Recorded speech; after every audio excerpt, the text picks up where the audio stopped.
Welcome back now to our first conversation. Well, globally, households and businesses are going through a tough time with rising energy costs, sky-high inflation, and a tightening cycle by most central bankers. But business must go on regardless. Let's talk to Tolani Thomas now, principal consultant, Halisi Consult, to be telling us how to run a business in a tough economy. Great to have you on the show. Thank you so much for having me. Yeah, so many macro headwinds right now, and I'm sure there are people out there, on the sideline thinking about how, they can start some kind of business right now. But looking at, the macro headwinds, they'll be like, this is not for me. How do I survive? Where do I start from in this kind of economy? What do you think? I believe that opportunities still exist in this market, especially Nigeria being like part of the countries that's the last frontier for development. So there's still a lot of opportunities that are bound for business owners and entrepreneurs to take advantage of. I think what needs to be done is business owners need to dig deep, do the research, and put in the hard work of building a business in this economy. And obviously, they have to factor in things like inflation, rising interest rate costs, foreign exchange as well. So they need to, once they factor in all those things, I believe that you can start a new business with your research done, a good strategy, and a good business model in this market. And what about for, existing businesses? But because they are also, facing the headwinds at this point. They're already out there. They don't want to pack up. Yes. At this time. Yes, understood. For existing businesses, we're going to be seeing a lot of trends around entrepreneurs having second jobs aside their businesses just to be able to manage the push, quote unquote, that is coming in 2023. So I think for existing businesses, they need to do their research and they need to understand the places where they have holes in their business and plug in those holes, fix the problems internally, and then start looking out. Also, there are global opportunities that exist for businesses right now. In Nigeria, we're uniquely positioned where we are, especially for those in Lagos. They can easily export their businesses outside of Nigeria and tap into a global market. Right now, we have a massive resource which is available to everybody called the internet. If you can take advantage of the opportunities on the internet, your business can see tremendous growth regardless of what is happening in this economy. Quite interesting. And I get those screaming headlines. We see startups here raising $3 million, this one raising, record amounts, at this time. But yes, there's also a tightening cycle. And I'm sure investors, out there might be holding back, to some of these funds. How do startups, some that are venturing into this startup business, how do they attract funds in a tough time? Based on research and based on past experience, a lot of businesses were founded during recessions. Airbnb, for example, they found a problem that people needed to be solved, and they solved it by providing a platform, which is the solution that they provided for that problem.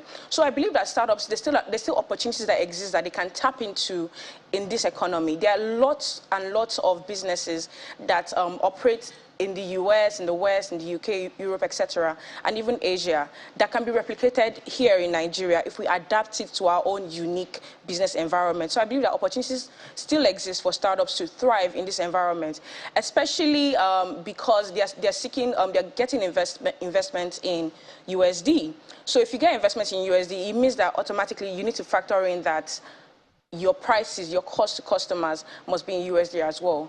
I believe that the businesses that will really do well are businesses that are selling to a global market. So if you're operating a business in Nigeria and you're selling to you're selling to customers across the world, you're going to be making your money back in USD, which is, where the problem starts from for most business owners, the problem of the foreign exchange. So if you're selling globally, I believe that, there's definitely an opportunity there for you, and you can still thrive in this economy. What about those merchants? I see all of those merchants on Instagram, selling different products, and I know they get most of these products from outside our shores. Yes. This Forex issue would definitely create some kind of pivot for them, I'm guessing.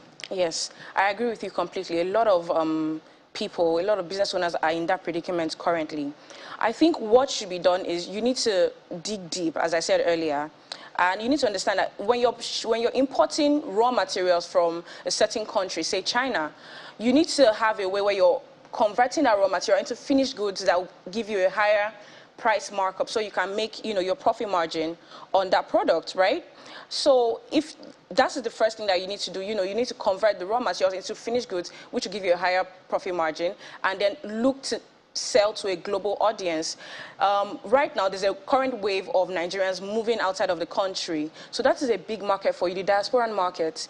The diasporan remittance alone is matching oil revenues in Nigeria every year. So that is a big market that a lot of business owners are ignoring. Nigerians are literally in every country in the world. Why are you not trying to reach those Nigerians in those other countries to sell your products to them?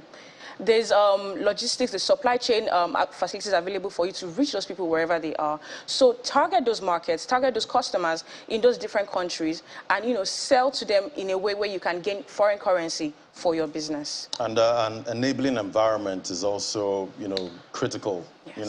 At this point. What would you like to see, from the government? It's a pre-election year.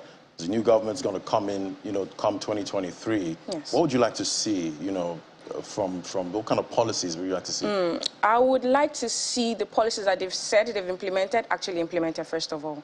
So there's a lot of talk about ease of doing business, but as a business owner in Nigeria, it is not so. That's the honest truth. It's not that easy to do business in Nigeria.